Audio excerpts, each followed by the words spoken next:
Welcome to the Insiders by Durham Lane, an industry podcast that connects the world of marketing and sales one guest at a time. I'm your host, Richard Lane. I'm co-founder and chief commercial officer of Durham Lane. And today I'm thrilled to be joined by James Donaldson, founder at Stacky. James, absolutely fantastic to have you on the show today. Thanks for being with us. Before we dive in, perhaps you can tell us a little bit about yourself and a little bit about Stacky. Yeah, happy to, Richard. Thanks for having me. Great to be on the show, and always good to talk to you. I guess sort of what we do at Stacky is we look to help people make sense of sort of the tech landscape at the moment. Sales tech's become sort of a bit of a beast, very chaotic market, and confuses a lot of reps. We seek to help make sense of that and work with companies to find that revenue predictability that they want to, and we do that through tech and process enablement. So often that means making sense of their CRM, cutting out and simplifying more of the tools, helping them consolidate, right. And swapping 5 tools for one tool that actually does the trick. And that's typically our process. Awesome. And you got to Stacky in terms of founding Stacky from a life in sales prior to that, right? Yeah, exactly. So I spent sort of 8 years at an SDR agency, probably competing with Durham Lane at some times. But through that process, we were phone first. All we did was cold call. I built 8 or 9 different SDR teams whilst I was there, opened the office in the States, built the SDR teams and outbound sales teams there and in EMEA. And then I built the partnership program. So we partnered with all of these sales tech vendors. And what became clear as through that process of partnering with all these tools was that they're all very good, of course, in like different ways, but they are typically point sellers, and they are trying to obviously position their solution to help the customer. And having built the SDR teams and then partnering with all these tools, I would kind of realized all my SDRs were constantly seeing all these tools that were spoken about on LinkedIn and then asking us for it. Sometimes they're good, sometimes they're not, but you're booking 20, 25 meetings a month with like an 85% attendance rate by just cold calling. So stop getting distracted, focus on this, and we'll slowly look to pull some tools in that give you more capacity and remove some more admin so you can do more and more calling. And that's kind of what led to the idea behind Stacky. If we can help be that voice of reason from people who have actually done 8, 9, now 10 years of cold, hard outbound, we can help people maybe just make sense of that tech space rather than scrolling through G2 and all the noise on LinkedIn. Yeah, awesome. Well, clearly in need, and we could talk about that a little bit today, I think, aren't we? So, I mentioned at the top of the opener that we thought maybe see this as our predictions episodes. We're going to spend quite a bit of time, clearly, as you'd expect, around sales and AI and some of the impact that that's having. And in our sort of prep call for today's episode, we talked a lot about, sort of getting back to the basics of selling as well, and how technology can help, but it can definitely hinder. So I think we'll go from there. Let's start then with maybe the journey we've been on. So I think you came up nicely with the sort of the changes of where I guess AI has been starting to affect the sales process. Should we start with that first? Yeah, of course. Yeah, I think it probably started 4 or 5 years ago. AI, I think the basic and people still do this. We still see this in companies, and I imagine you probably see it with some of the people in your team and stuff. AI, you can use anyone can open ChatGPT, for example, and start using it for a bit of copy, a bit of email writing. And so that was where it kind of started. And then I think the pandemic and COVID also had an effect on then tying that in with sequencers and more cadencing. Yeah. So people started to churn out more cadences and copywriting. And that's where we first saw it used a lot. Then it kind of started to get used in slightly more sophisticated ways, and sort of doing the research on the accounts, doing research into things like signals and intent. You can probably come on to intent as another thing. Maybe I have my own opinions. And I think where it's currently sort of fighting to get to now, some companies have done it quite well. Some tools are doing it quite well, or at least starting it. Is sort of more maybe like the revenue kind of orchestration piece. Maybe it's whether that be it's sitting more inside your CRM. That's where I see it going. And I see that's where what companies are starting to realize that's what it should do. It should help orchestrate the right data, the right accounts, right contacts, right information to reps. But then the reps are doing the human piece, doing the outreach piece, which I know you're big on.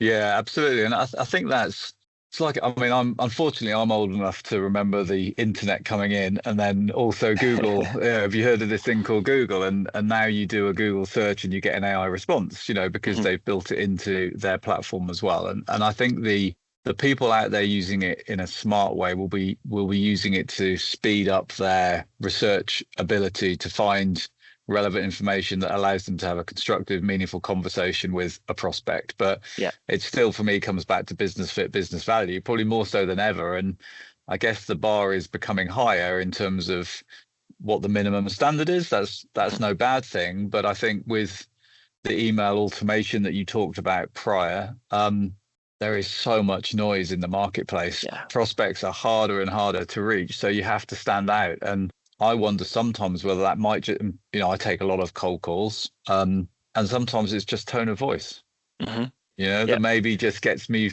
willing to give someone a bit longer or whatever it might be. So, it's just that interesting sort of point at the moment. I think we're at where if you're using technology for tech's sake, then you're probably not going to succeed. But if you're using it in a smart way, then to amplify your skills and awareness, then you think you've got more chance. Yeah, absolutely. And I actually spoke to Ashley early last week, and she put it really well, is that the tech isn't there to start replacing your sales reps or start replacing parts of their job. It's there to just help them spend more time speaking to people. And another version of that I heard from, who was I talking to? I was talking to one of the guys at Titanex yesterday, and he put it, it's kind of crazy to pay sales reps not to talk to people. And that's kind of what happened, I think, with like all this AI and focusing around sequences and cadences. I don't want to be paying my SDRs to sit there and write a nice sequence and write another nice sequence and go and find something and put it in. And I want them speaking to as many people as possible so that I can then coach them and upskill them, and they can get better at speaking to my customers. So you have, like you say, best fit and best value. And as sort of thinking of the year ahead and beyond, then sort of prediction wise, do you believe we're going to see a reduction or a shift in the people that are employed to sell? Yeah, I think we are. I think, and maybe it's not that we'll hire slightly different people. I think just that initial starting point and that ramp period, the expectation is going to be much higher. So where AI, and what I mean by that is, if AI can be set up and the tools can be set up to better facilitate your sales team so that they can spend more time speaking to your customers, your top performers are going to have more capacity. So they're going to start to pull away even further from your mid and your low performers. And your low performers will probably fall away because maybe they just never had the right skills. And your mid performers, some of them will be revealed as not being able to keep up, and some of the others will be challenged and they'll get up to that top performer level. So I think the bar is just going to raise a little bit. So it's not that we might look for new people and we might hire slightly different people into the roles. I just think the ramp, if you're not suited to it, you'll be filtered out way faster. Yeah, it's interesting. One phrase that I'm hearing a lot is the sort of GTM engineer, or the go-to-market engineer, or sales operations engineer, whatever it might be. So I can see and some of these technologies are not simple, are they? So actually, it would be wrong to expect, for example, an SDR just to sit down and sort clay out for themselves. That's not gonna happen. But I can imagine it sort of become more backroom operations, and then your sellers are being served up the right person at the right. I mean, it's sort of beautiful, really, isn't it? Imagine if we're sitting here in 5-10 years time and someone's going, "What, you're telling me you had to go and find the right people to speak to?" It's sort of, we've already shifted along that path. And I've got a story I can share with you around some of the experimenting I've been doing with AI SDRs. And go for it. This is not a great story for me, really, but we've built what I think is a really good AI SDR. but I was so obsessed with the AI SDR that I didn't think enough about the program. And the way I've sort of reflected on it is that we've sort of trained someone up and then given them a data list with absolutely no context of anyone they're calling and said, just go and call these people. Yeah. Which is what used to happen, right? You used to be given these big long lists and dial. You're just sort of trying to find someone that maybe one picks up and two is the right person who are interested. Perhaps we're moving to a place, hopefully, where every time you get into a conversation, it's the right person, they're in the right company, and they've possibly got a need or an interest. Yeah. Imagine if that is the world that you're living as a sales professional. That would be a hell of a place. Yeah, exactly. And I think that's the direction people need to be going in, because I think one of the drivers for putting more AI in, using tools like Clay, looking at software, is because I think, as most people will agree or will feel, is that markets are harder, margins are now tighter, it's harder to win business because there are so many options out there, buyers are more informed. Because of all of that, people are looking at tools because, oh, well, that might be the silver bullet that helps us get all the right data to people, or helps us do this, or helps us do that. But at a certain point, you need to be wary of, or actually need to map out our process and understand how our team work and speak to customers, and then find the AI to support that, rather than finding the AI and just or tools and throwing it at the team and saying, you've got this can help now. And then your sales reps are, we're creatures of habit, it's, well, I do it this way, and they log into something 3 or 4 times in that first month, and then it slowly gets forgotten about, and it's just sitting there dormant, or it's filling in more fields on the CRM and they're not really used, and slowly things become a bit of a mess. And I think, just going back to that go-to-market engineering sort of role, that's sort of becoming more prominent in a lot of companies. I think that's in part because RevOps maybe didn't do a good enough job at supporting that top of funnel piece. Yeah. They're very good at sort of looking at the big picture and the operations and sort of the opportunity creation and then beyond. And it kind of forgot about that top of funnel piece, which is finding the right accounts, finding the right contacts, surfacing the right information so that people can do fresh outreach. And I feel like maybe that's where people started throwing tools at SDRs then that didn't quite work. So then that's maybe, I think, that gap that go-to-market engineer is starting to fill. Right. I do feel it does feel a little bit like the record spins round and round, doesn't it? And because actually every technology vendor is trying to introduce their technology, and there's not some overriding god or goddess of sales that is saying this is the suite that we use. So you always have this conflict, and then, like you say, there's behavior. Yeah. And changing behavior is probably the hardest thing about implementing any new technology or process into a business. You then end up with lots and lots of tools. Perhaps one of the challenges, and we see this all the time, is that because there has been this focus on automation, salespeople have actually forgotten the basics about picking up the phone and building rapport, which, the cold call is dead, so they say. I would argue it definitely isn't. Yeah.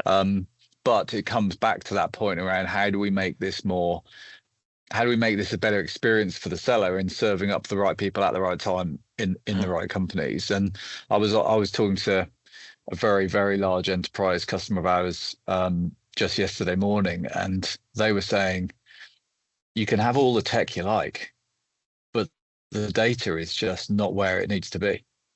And that's, I think that prediction for me is that's the hugely interesting piece for the year ahead and beyond, is before we implement these technologies, how do we sort the data out? 100%. And it's why most of what we end up doing with our work at Stacky, when people come and they say, oh, we're looking for a tool to do this, we're looking for an engagement tool to do that, we're looking for a dialer to do this, or we need our connection rates are down, so we need a better data source for EMEA or wherever they are. And okay, well, let me just look at the CRM first. Actually, hundreds, sometimes thousands of contacts just sat there. Now, well, why are all of these in the system in the first place? Yeah. And you do some digging, and I've done this with at least 3 customers, which we work with on an ongoing basis. Before they bought anything, it's been a year now, I just exported everything from the CRM, categorized it, made sure what was in the ICP, and they had, well, based on all your metrics, you've actually got more than enough data here.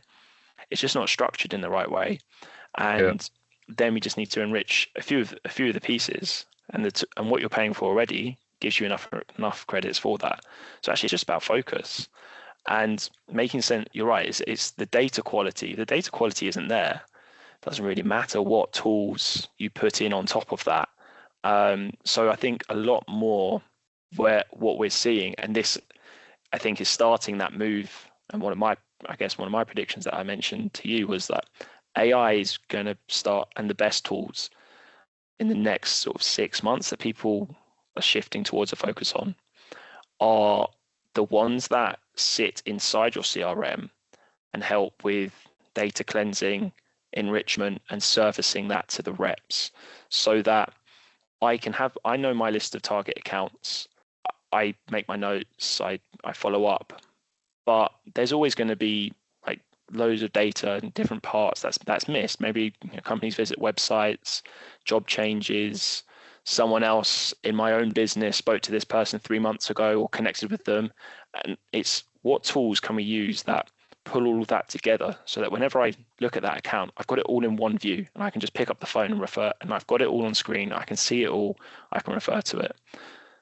Obviously, me and you both pretty cold call focus and champions. So that's how I would structure everything. But I appreciate, I think that if you are dead set on using cadences and sequences, the same principle applies. The best, you need to be looking at tools that sort out your data first and get you the right data, get it clean, get it enriched, and continue to keep it like that before you worry about what tools best for outreach are going to give us the most outreach.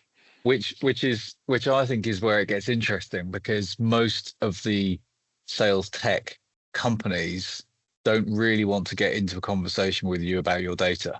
Mm-hmm. Because if they do, their sale has just pushed back a long way, right? So actually everybody is maybe just being a bit blind to the challenge. Let's be kind about it. Everyone's just sort of ignoring the challenge because actually it's not maybe in their own pipeline's interest to sort it out. Yeah, 100%. And I think you're right. I think that's why we end up in a lot of those conversations about data, because maybe people have already looked at sales after an outreach or something, and they get it, but they're like, no one's sure about if their data's correct, and so they come to us and ask us which is best, and we say, well, look at that. It doesn't matter if you're going to put good in, you get good out. So if you haven't got any good data, what are we talking about? And it goes back to, I think, what kind of created this chaotic market is that sales tech vendors, a lot of them are point sellers. It's in their interest they need to sell their solution. They're not necessarily as concerned about the entire picture and in the entire stack and how much data you've got in your CRM. Is that being used efficiently?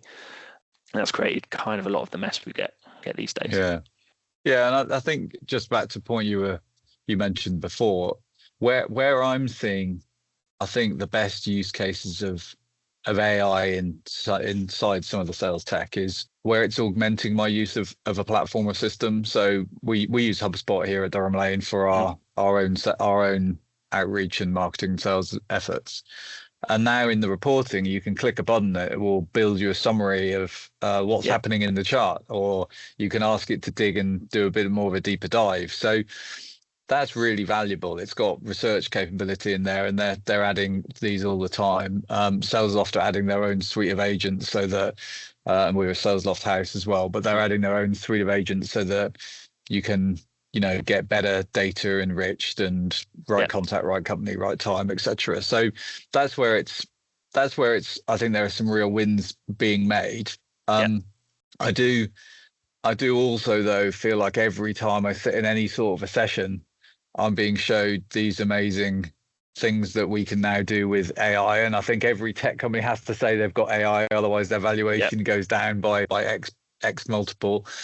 But I don't know if it's always solving a problem. And ultimately, they're trying to keep you in their platform. Yep, absolutely. Yeah.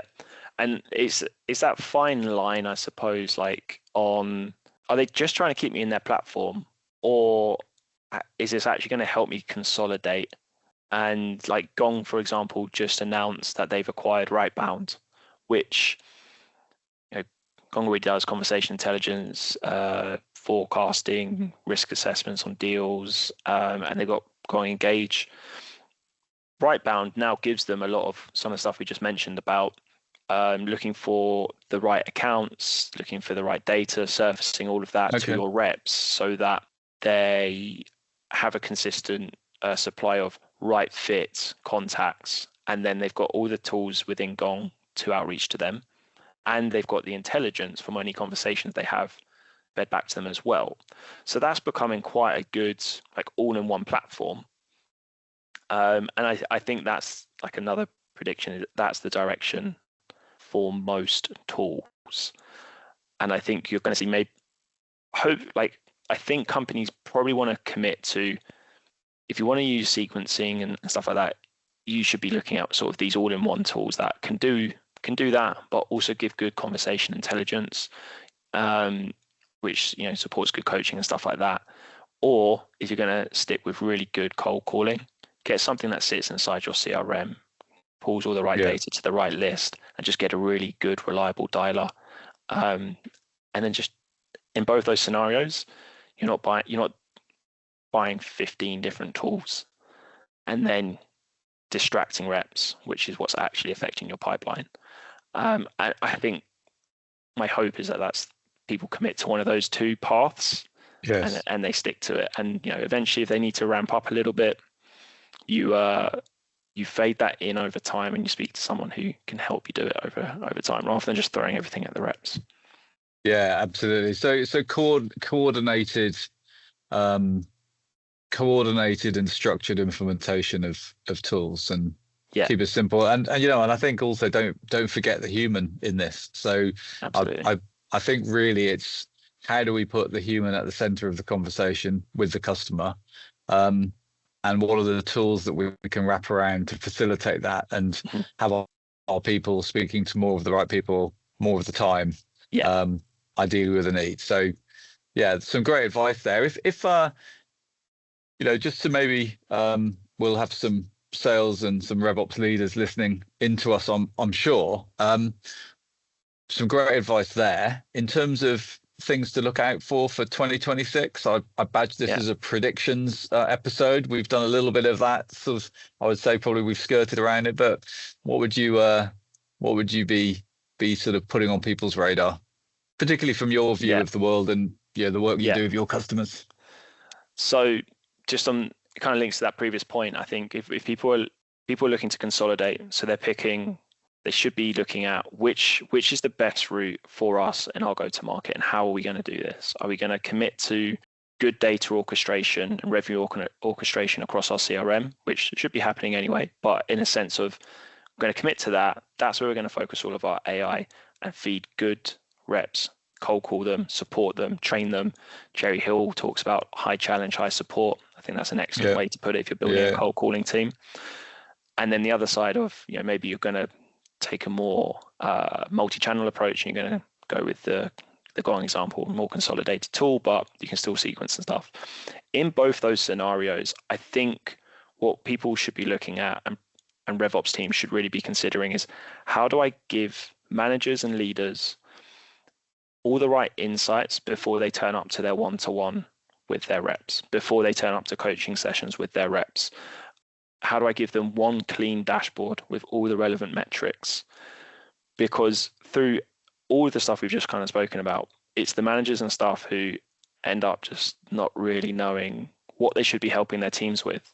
And if we can get back to that, that creates a better performing team across the board. So I would be looking at, where can AI help and support coaching, upskilling, better performance. So my team get better, using athletes as the example. They're doing way more practice before they actually get into the human conversation. I then look at where can we use the right tools. Maybe tools like User Gems, really good for this. I think RevIntel is onto something. Close. What they're doing is a lot of the AI orchestration across all of that data set to feed reps the best things. And then I would look to make changes across like a 6 or 12 month window and have a plan for it. Don't get multiple tools in at once and distract everybody. Yes, awesome. James, that was fantastic. Thank you for that. I think that was some solid advice there as always, and you sprinkled in a few names of companies for people to go and check out as well whilst we're at it. So that's great. Look, it's been an absolute pleasure having you on the Insiders, James. Thank you for joining me and for sharing your experience and wisdom with our listeners. And thanks everyone for listening. Really appreciate you tuning into the Insiders podcast for another episode. I'm Richard Lane. I've been your host. If you'd like to hear more from us, then please find us on your favorite podcast sites such as Spotify, Apple, and all the others. And if you'd like to know more about Durham Lane, our services, our stories, and how we're much more than SDR outsourcing, check out durhamlane.com. And as you'd expect, we're doing a lot of stuff in the world of AI as well there. So until next time, see you then, James. Really appreciate it. Thanks again. Thanks, Richard. Pleasure to speak to you. See you all next time. Thank you. Thanks.